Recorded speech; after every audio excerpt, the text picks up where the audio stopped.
আপনি বলেন এই কিছুদিন আগে আবু সিদ্দিক নাম শুনেছেন তো? একটা মুসলিম ছেলে, এর আগেও আমরা শুনেছি মুসলিম ছেলেদেরকে মারা হয়েছে। দেখেন আফরাজুলের কথা মনে আছে, আনিস খানের কথা মনে আছে, আবু সিদ্দিক। আব্বা আমি এই কথাটা বলছি, আমি এই স্টেজে আসার আগেই একটা নিউজ দেখলাম, ছাত্রবাসে এরশাদ নামে এক ব্যক্তিকে পিটিয়ে মারা হয়েছে চোর সন্দেহে। এই রিসেন্টলি আপনারা কাল সকালে হয়তো দেখবেন। মাওলানা রবিউল ইসলাম হুজুর এসে গেছে, তাকবীর দেন, নারে তাকবীর, আওয়াজ করে বলেন নারে তাকবীর, নারে তাকবীর। মাওলানা রবিউল ইসলাম সাহেব, মাওলানা রবিউল ইসলাম সাহেব, নারে তাকবীর, নারে তাকবীর। মাশাআল্লাহ হুজুর এসেছেন, আপনাদের কাছে আসবেন। চলুন একটু আলোচনা শুনি। আমি যে কথা বলছিলাম, বাংলার পরিস্থিতির কথা বলছি, একটু মাথায় রাখেন।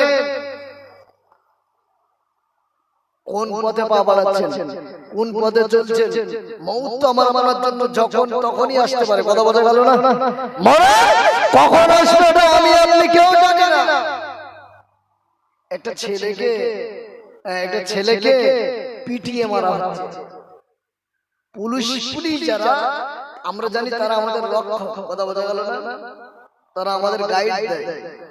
কিন্তু বর্তমান সময় ওই পুলিশের বিরুদ্ধে কিছু পুলিশ তাদের মন মানসিকতা এত নিচু পর্যায়ে পৌঁছে গেছে, তার ছেলেকে আসামিকে লোকাবে নিয়ে পিটিয়ে মেরে দিচ্ছে। এটা এই একটা ঘটনা, এমন ঘটনা ভরি ভরি আছে।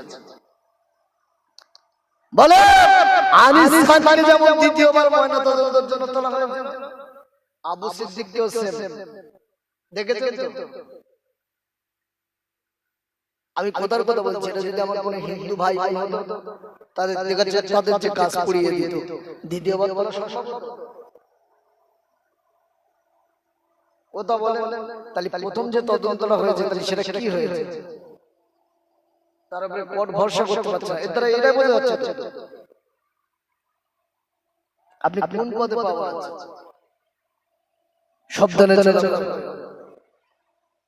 সাবধানে চলাফেরা করেন, আল্লাহর ভয় অন্তরে রাখেন, আহলে বায়াতের মহব্বত অন্তরে রাখেন। দেখেন আজকে ওকে মারছে আবু সিদ্দিককে, কালকে আমাকে মারবে, গ্যারান্টি আছে? কথা বলেন। আল্লাহ আমাদের হেফাজত করেন, মন খুলে বলেন আল্লাহুম্মা আমিন। আমি আপনাদের যে কথা বলছিলাম আহলে বায়াতের মহব্বতের কথা, ও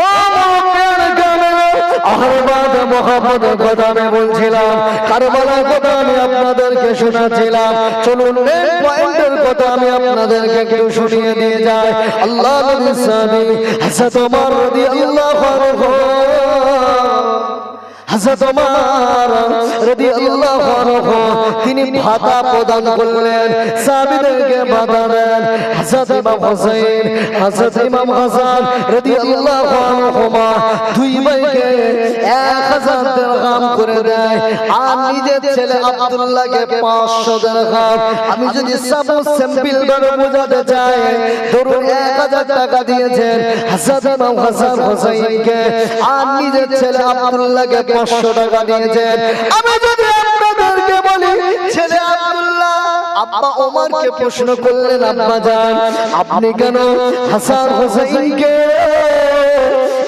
1000 দিরহাম দিয়েছেন, আমার বেলা কেন 500 দিয়েছেন? হযরত ওমর কি জবাব দিচ্ছেন জানেন? ও বাবা আব্দুল্লাহ, তুমি কি জানো বাবা হাসান হুসাইনের মর্যাদা? তুমি কি জানো তোমার কি হাসান হুসাইনের মতো একজন আব্বা দেখাতে পারবে? হাসান হুসাইনের আব্বা জান যিনি, তিনি হলেন হাসান আলী। হাসান হুসাইনের মা যিনি, তিনি হলেন হাসান ফাতেমা জাহরা রাদিয়াল্লাহু আনহা। ও বাবা আব্দুল্লাহ, তুমি কি পারবে না হাসান হুসাইনের মতো নানু দেখাতে? না, তুমি কি জানো হাসান হুসাইনের যিনি নানু, তিনি হলেন সাইয়্যিদুল আম্বিয়া মুহাম্মদুর রাসূলুল্লাহ সাল্লাল্লাহু আলাইহি ওয়াসাল্লাম। ও আব্দুল্লাহ, তুমি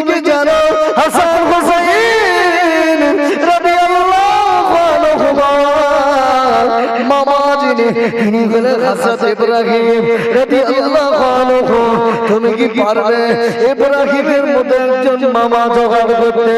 ও বাবা আব্দুল্লাহ তুমি কি জানো হাসান হুসাইনের চাচা যিনি তিনি হলেন মুসলিম নবী না, তিনি হলেন হযরত জাফর ইবনে আবি তালেব। ও বাবা আব্দুল্লাহ তুমি কি পারবে বাবা হাসান হুসাইনের মতো খালা জোগাড় করতে? হাসান হুসাইন খালা হলো উম্মে কুলসুম বিনতে মুহাম্মদুর রাসূলুল্লাহ, রুকাইয়া বিনতে মুহাম্মদুর রাসূলুল্লাহ। এমন পরিবার, এমন আলা খানদান তুমি কি দেখাতে পারবে বাবা? না না, তাই আমি ওমর বঞ্চ উচ্চ মর্যাদার দিক দিয়ে আহলে বাইতের মহব্বত আমি তোমাকে পিছিয়ে রেখে, নিজের সন্তানকে পিছিয়ে রেখে আহলে বাইতের মহব্বতকে প্রাধান্য দিয়েছি। জোরে বলেন না সুবহানাল্লাহ। তাকবীর নারে তাকবীর না তুমি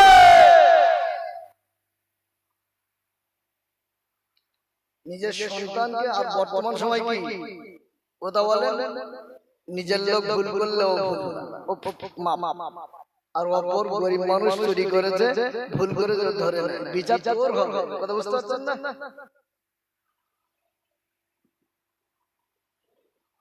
বিচার একদিন হবে, ইয়াউমুল কিয়ামah বিচার করবেন আমার আল্লাহ।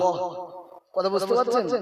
সূক্ষ্ম বিচার, ন্যায় বিচার, কোন পক্ষপাতিত্ব চলবে না, ওই দিনে তো দেখা যাবে বিচার। কথা বোঝা গেল না? মুহররমের কথা বলছি, 10 মুহররম আমরা লাঠি খেলা না করে, গান বাজনা না বাজিয়ে, হায়াজেন না করে, ছুরি দিয়ে শরীর দিয়ে রক্তপাত না করে আমরা বসেছি আহলে বাইতের আলোচনা করছি। অসুবিধা হচ্ছে? ইমাম হোসেন রাদিয়াল্লাহু আনহু কারবালার মাঠে একের পর এক সব শহীদ হয়ে যাচ্ছে। শেষ প্রান্তরে হাসান ইমাম হোসেন রাদিয়াল্লাহু আনহু হুজুর কারবালার মাঠে যাবে। হুজুরের যে ঘোড়া ছিল দুলদুল, হুজুরের ঘোড়া ছিল দুলদুল, জুলফিকার নামক তরবারি। আমার নবী পাকের দামাদা পাগড়ি, গায়ে আম্মা জান ফাতেমা জাহরা চাদর। ইমাম হোসেন হুজুরের মাথার দিকে তাকালে মনে হয় যেন কারবালা মাঠে মুহাম্মদুর রাসূলুল্লাহ দাঁড়িয়ে আছে। জোরে বলুন না। ইমাম হোসেন হুজুরের তলোয়ারের দিকে তাকালে মনে হয় যেন কারবালা মাঠে হযরত আলী হুজুর দাঁড়িয়ে আছে। ইমাম হোসেন হুজুরের গায়ের চাদরের দিকে তাকালে মনে হয় যেন কারবালা মাঠে আম্মা জান ফাতেমা জাহরা দাঁড়িয়ে আছে।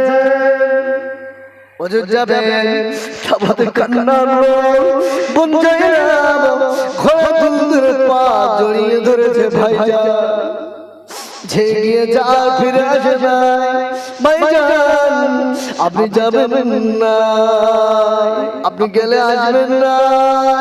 ইমাম হোসেন রাদিয়াল্লাহু আনহু পরিবারকে সান্ত্বনা দেয়। শুধু অসুস্থ ছেলে জাইনুল আবেদিন তিনি তাবুতে আছেন, পরিবারের একজন পুরুষ ইমাম জাইনুল আবেদিন তাবুতে আছেন। ইমাম হোসেন রাদিয়াল্লাহু আনহু বীর বিক্রম ভাবে দুলদুলের ঘোড়ায় চড়ে কারবালার মাঠে নেমে গেছে। ইমাম হোসেন রাদিয়াল্লাহু আনহু হুজুরের লড়াই শুরু করে দিয়েছেন। না না দেখতে পাওয়া গেল ইমাম হোসেন রাদিয়াল্লাহু আনহু হুজুরের তলোয়ারের আঘাতে কাফেররা কচুকাটা হয়ে যায়, মুনাফিকেরা নিশ্চিহ্ন হয়ে যায়। ইমাম হোসেন রাদিয়াল্লাহু আনহু যত সময় যায় হুজুরের পানি তৃষ্ণা বেড়ে যায়, যত সময় যায় হুজুরের পানি তৃষ্ণা বেড়ে যায়। সময় অতিবাহিত হলো, হুজুর কমজোর হয়ে গেলেন, জমিনে লুটিয়ে পড়লেন। কিন্তু না না ইমাম হোসেন রাদিয়াল্লাহু আনহু হুজুর ওই দিনে শেষ সময় বললেন আজকে শুক্রবার নামাজের ওয়াক্ত হয়েছে আমাকে কি নামাজ পড়ার সুযোগ করে দেওয়া হোক হযরত ইমাম হোসেন রাদিয়াল্লাহু আনহু হুজুরকে নামাজের সুযোগ করে দিয়েছিল আবার কেউ বলেছে নামাজ পড়েছে আবার কেউ বলেছে নামাজ পড়ার সুযোগ দেওয়া হয় না নামাজ পড়া অবস্থায় শহীদ করেছে ইমাম হোসেন রাদিয়াল্লাহু আনহু হুজুরের মাথা মোবারক সার মোবারক কাটবেন কারো সাহস হচ্ছে না কিন্তু এই লানত এই বদদুয়া কিয়ামত পর্যন্ত পেয়ে যাবে কারো সাহস হচ্ছে না যে সবাই ঠেলাঠেলি করছে বুঝতে পারছেন সিমরজিৎ জৌশন নাম আছে ওই ব্যক্তি ইমাম হোসেন কাকা লম্বা ইতিহাস আমি আপনাদেরকে কারবালার এজিদ সম্পর্কে কথা বলছিলাম এজিদের শাসন বলে আজারে বোঝাতে চাই এজিদ নিষ্পাপ ছিল এজিদ নিষ্পাপ ছিল না না হযরত ওমর ইবনে আব্দুল আজিজ রাহমাতুল্লাহ আলাইহি হুজুরের সময়ে হুজুরের এক মজলিসে এক ব্যক্তি বললেন এজিদ রাদিয়াল্লাহু আনহু তা এজিদ রাহমাতুল্লাহ আলাইহি কিন্তু না না এই কথাটা ওমর ইবনে আব্দুল আজিজ রাহমাতুল্লাহ আলাইহির কানে গিয়েছে হুজুর বলল এজিদের শানে কে রাহমাতুল্লাহ আলাইহি বলেছে ব্যক্তি দাঁড়িয়ে গিয়েছে এজিদকে রাহমাতুল্লাহ আলাইহি বলার কারণে হযরত খলিফা ওমর ইবনে আব্দুল আজিজ রাহমাতুল্লাহ আলাইহি হুজুরকে শাস্তি দিয়েছিল হুজুর ওই ব্যক্তিটাকে এজিদকে রাহমাতুল্লাহ বলার কারণে 117 আঘাত প্রহার করেছিল যে আমার নবী বংশের সঙ্গে এত দুশমনি করেছে তার সঙ্গে রাহমাতুল্লাহ আলাইহি লাগাম লাগা